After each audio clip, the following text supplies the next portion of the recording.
Assalamualaikum warahmatullahi wabarakatuh. Perkenalkan, kami dari kelompok 4 ingin mempresentasikan cara melakukan perdagangan luar negeri. Saya Muhammad Alja Setiawan, NPM 2020145575. Nama saya Saidah Irawati, NPM 2020145070. Saya Nanda Olidiva, NPM 2020145076. 1. Ekspor. Bentuk perdagangan internasional yang paling sering dilakukan.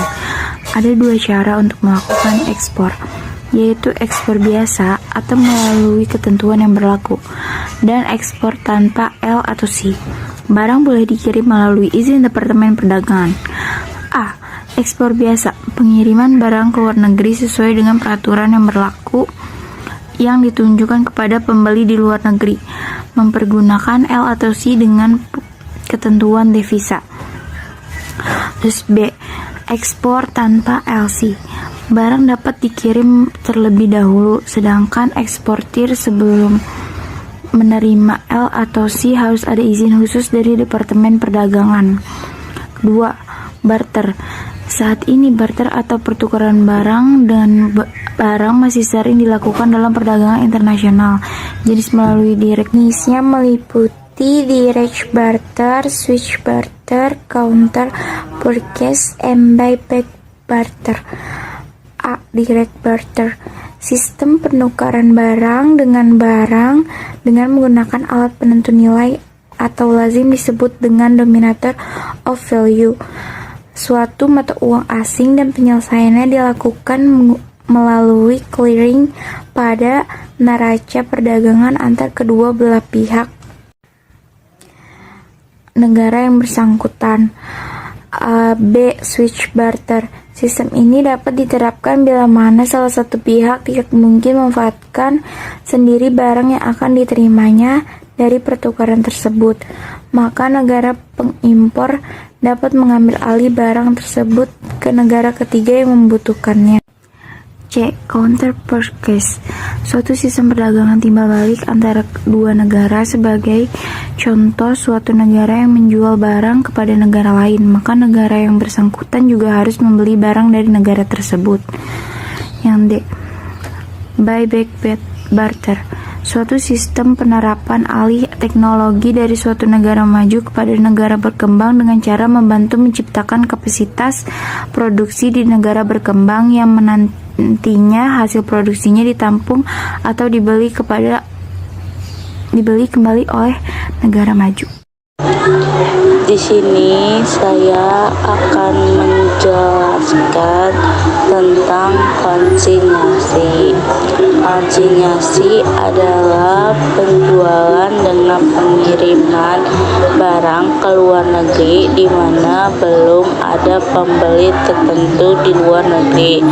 Penjualannya dapat dilakukan melalui pasar bebas, yaitu free market, atau bursa dagang, yaitu commodities exchange, dengan cara lelang.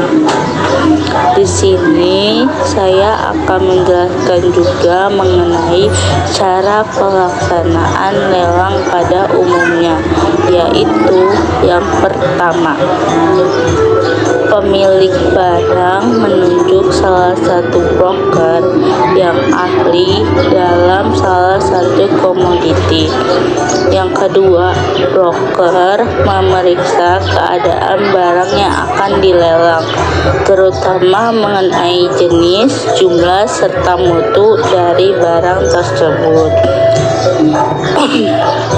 Yang ketiga yaitu broker menawarkan harga transaksi atas barang yang akan dijual.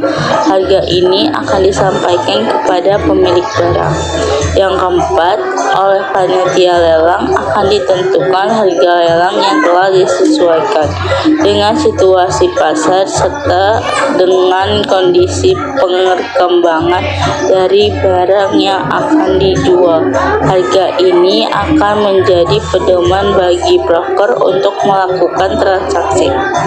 Yang kelima, jika pelelangan telah dilakukan, broker berhak menjual barang yang mendapat tawaran dari pembeli melebihi harga lelang. Yang keenam, barang-barang yang ditarik dari pelelangan masih dapat dijual di luar lelang secara bawah tangan. Yang ketujuh, yang diperkenankan ikut serta dalam pelelangan hanya anggota yang tergabung dalam salah satu commodities exchange untuk barang-barang tertentu. Dan terakhir yaitu broker mendapat komisi dari hasil pelelangan yang diberikan oleh pihak yang diwakilinya. Deal. Package deal itu perdagangan yang dilakukan melalui perjanjian trader agreement dengan negara lain. Nah, jadi itu perdagangan itu dilakukan secara udah terikat perjanjian ya. Nah, untuk memperluas pasar hasil kita, terutama dengan negara-negara sosialis. Nah, pemerintah itu mengadakan perjanjian perdagangan atau disebut trade agreement itu dengan salah satu negara lain.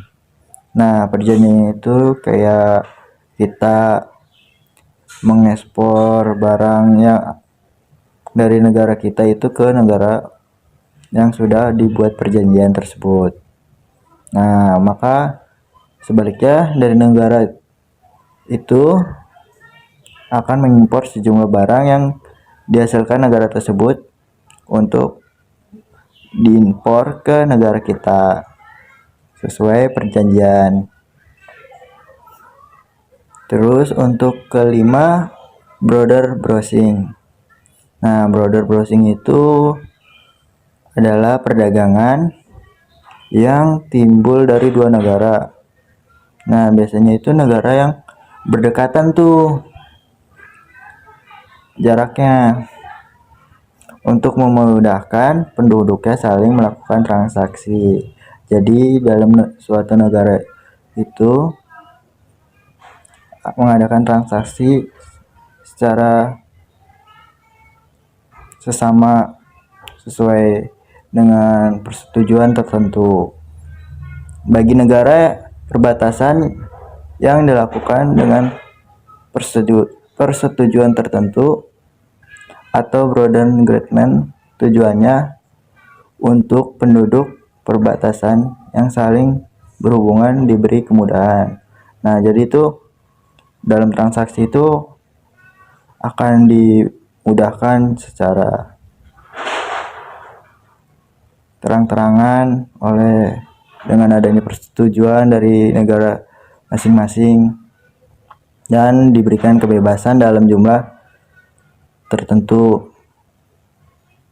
Nah, border crossing itu dapat terjadi melalui yang pertama itu seal border atau lintas batas laut.